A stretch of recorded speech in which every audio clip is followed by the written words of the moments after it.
এক আল্লাহর বান্দা বয়ান করতেছেন, হঠাৎ করে কণ্ঠের সাউন্ড বন্ধ হয়ে গেছে। বললাম আবার সাথে কয়টা বললাম, 4 নম্বর কি বললাম, হালাওয়াতুত তাআ। সাত মানে কি? নামাজের মজা, জিকিরের মজা, তেলাওয়াতের মজা, ওয়াজ মাহফিল শোনার মজা। এগুলোতে মজা আছে না নাই? কথা বলেন, মজা আছে না নাই? গান শুনতে শুনতে গান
এক আল্লাহর বান্দা বয়ান করতেছেন, হঠাৎ করে কণ্ঠের সাউন্ড বন্ধ হয়ে গেছে।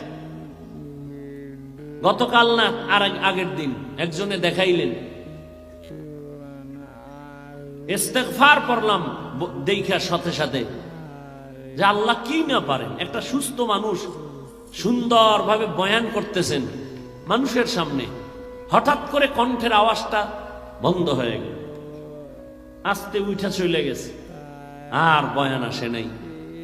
এই জন্য বলছিলাম আল্লাহ চাইলে সব হয়, বান্দা চাইলে কিছুই হয় না। কি আল্লাহ চাইছেন আজ এখানে বয়ান হবে, কতক্ষণ হবে তাও আল্লাহ বাজেট দিছেন। কয়টা কথা আমার জবান থেকে আসবে সে বাজেটও করা আছে। এর থেকে বেশিও বলা যাবে না, কমও বলা যাবে না। না আমরা বান্দা অনেকে চাইছি আজকে ওয়াজটা না হোক, আল্লাহ কইছে না হবে। আবার বান্দা চাইছে হোক, আল্লাহ কইছে হবে না, বৃষ্টি শুরু। তো বান্দা চাইলে কিছুই হয় না, আল্লাহ চাইলে হ্যাঁ। তবে এখানে কথা আছে, বান্দা চাইলেও হবে যদি বান্দার চাওয়াটা আল্লাহর সন্তুষ্টি অনুযায়ী হয়। দোয়া করি আল্লাহ ময়দানকে কবুল করেন। যুবক বাবা, তুমি শুধু তিলকপুরের একটা যুবক ভেবে বসে থাকলে হবে না। তোমাকে আল্লাহ পাক দুনিয়ার একটা ম্যাগনেট বানায় দিছেন। তুমি একটা যুবকের দ্বারাই সম্ভব গোটা দেশকে নিয়ন্ত্রণ করা নয়, গোটা পৃথিবীকে নিয়ন্ত্রণ করা।